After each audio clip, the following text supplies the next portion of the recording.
আজকে রান্না করেছিলাম একদম সাদামাটা বাঙালি খাবার। প্রথমেই দিয়েছিলাম ভাত, তারপর দিয়ে দিলাম বাঙালির সবচেয়ে প্রিয় ইলিশ মাছ ভাজা। আর সেই মাছে যদি থাকে ডিম, তাহলে তো মজাই আলাদা। আর সাথে রান্না করেছিলাম ইলিশ মাছ দিয়ে শসা।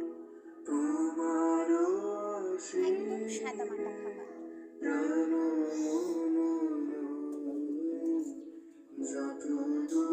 আর তার সাথে ছিল কচুরমুখী দিয়ে ছোট চিংড়ি। দেখতে সাদামাটা হলেও খেতে কিন্তু খারাপ হয়নি।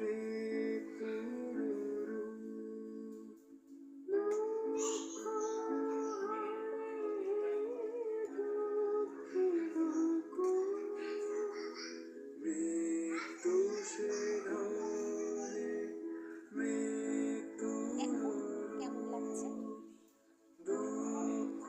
আর তার সাথে ছিল পেয়ারা, খেজুর, শসা, সেদ্ধ ডিম আর বাদাম।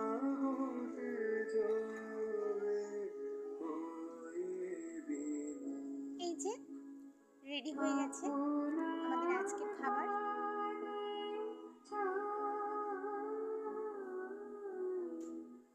কেমন লাগছে সবাই জানাবে।